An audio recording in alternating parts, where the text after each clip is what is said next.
জয় রাম, জয় গোবিন্দ। দয়াল গুরুর শ্রীচরণে রইল শতকোটি প্রণাম। প্রণাম রইল প্রিয় ভক্তবৃন্দের প্রতি।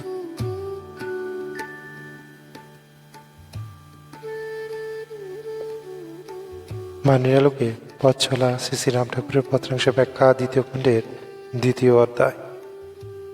আজ জানব মন, বুদ্ধি ও অহংকারের খেলা।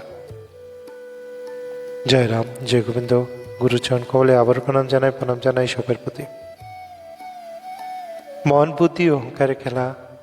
মানুষ নিজের সবচেয়ে কাছের শত্রুকে প্রায়ই চিনতে পারে না। এই শত্রু বাইরের নয়, ভেতরে থাকে। তার নাম মন, বুদ্ধি ও অহংকার। শ্রী শ্রী ঠাকুর বেদবাণীতে বিভিন্ন পত্রাংশের সম্মিলিত অংশ বেদবাণীতে মতো স্পষ্ট করে বলেছেন, মন ও বুদ্ধি নিজের কোনো স্বাধীন ক্ষমতা নেই, তার প্রকৃত গুণের দ্বারা পরিচালিত হয়। তাহারা প্রকৃতির গুণের দ্বারা পরিচালিত হয়। মন, বুদ্ধি, অহংকার। আর অহংকার সেই পরিচালনাকে নিজের কর্তৃত্ব বলে মনে করে।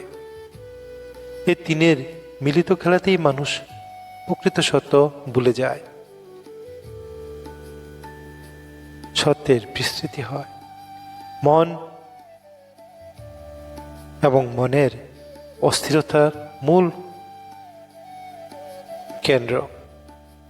মন কোনো স্থির নয়, সে চায় আজ যে নেই কাল তা পেতে, আজ যা আছে তা ধরে রাখতে, যা চলে গেছে তাকে ফিরে পেতে।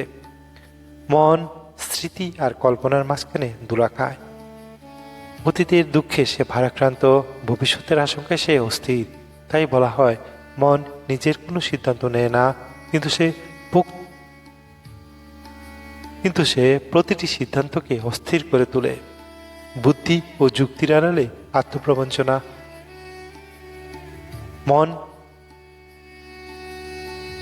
মানুষের বুদ্ধি সবচেয়ে সূক্ষ্ম অস্ত্র। মানুষের বুদ্ধি সবচেয়ে সূক্ষ্ম অস্ত্র, যে যুক্তি দিয়ে বিশ্লেষণ করে এবং তার ব্যাখ্যা খুঁজে।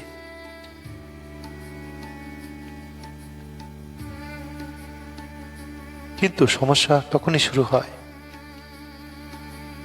যখন বুদ্ধি নিজেকে চূড়ান্ত সত্য মনে করতে শেখে। বুদ্ধি তখন অনেক সময় সত্যকে সত্য নয়, নিজের সুবিধাকে রক্ষা করে। বুদ্ধি অনেক সময় সত্যকে সত্য নয়, নিজের সুবিধাকে রক্ষা করে। সে বলে, আমি ঠিক, আমার যুক্তি ঠিক এবং যুক্তি সঠিক, আমার সিদ্ধান্তই শ্রেষ্ঠ সিদ্ধান্ত। এখানে বুদ্ধি অহংকারের খাদ্য যোগায়। অহংকার সবচেয়ে সূক্ষ্ম বন্ধন।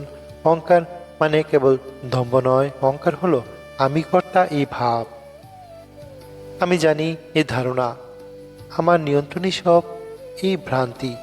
অহংকার এত সূক্ষ্ম যে সে ভক্তির মাঝেও ঢুকে পড়ে, সাধনার মাঝে নিজের আসন করে তুলে। মানুষ ভাবে, আমি নাম জপ করছি, আমি ধর্ম করছি, আমি ভালো মানুষ। এই যে আমি, এটাই আসল বাধা। এই তিনের যৌথ খেলা।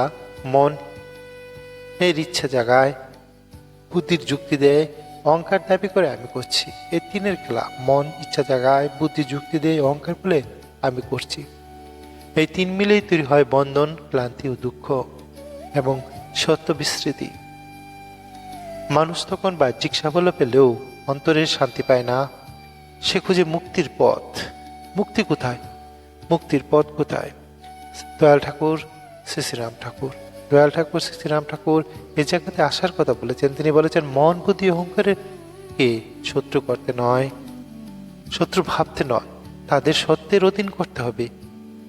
যখন মানুষ বুঝে মন চঞ্চল, তাই তাকে অনুসরণ নয়, পর্যবেক্ষণ করতে হবে। বুদ্ধি সীমাবদ্ধ, তাই তাকে পথ প্রদর্শক নয়, তাকে সহায়ক হতে হবে।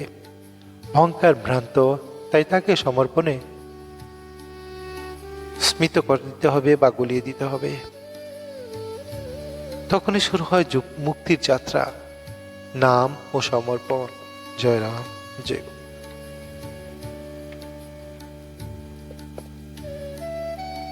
নামের মধ্যে এমন শক্তি আছে যা এই তিনকেই ধীরে ধীরে নীরব করে দেয়। দয়াল গুরুর মত অনুসারে।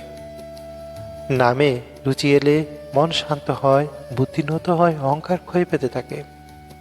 নামে রুচি এলে মন শান্ত হয়, বুদ্ধি নত হয়ে অহংকার ক্ষয় পেতে থাকে। মানুষ তখন আর বলে না আমি করলাম, সে বলে তার ইচ্ছাই হলো। মানিয়া লোকের উপলব্ধি এ অধ্যায়ে আমাদের শেখায় শত্রু বাইরে নয়, সংগ্রাম বাইরে নয়, আসল সাধনা নিজের ভিতরে এই তিন শক্তিকে সত্যের আলোয় চিনে নেওয়া। তখনই জীবন যুদ্ধ নয়, জীবন হয়ে ওঠে উপলব্ধির পথ। জয় রাম, জয় গোবিন্দ। দ্বিতীয় অধ্যায় সমাপ্ত।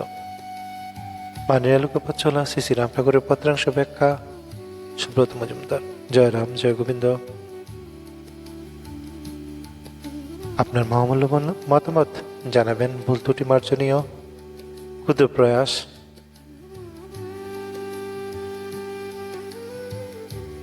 গুরু কৃপা সবার উপর বর্ষিত হোক, গুরুর আশীর্বাদে জগৎ আলোকিত হোক, গুরুর মহিমা জগৎব্যাপী প্রচার হোক।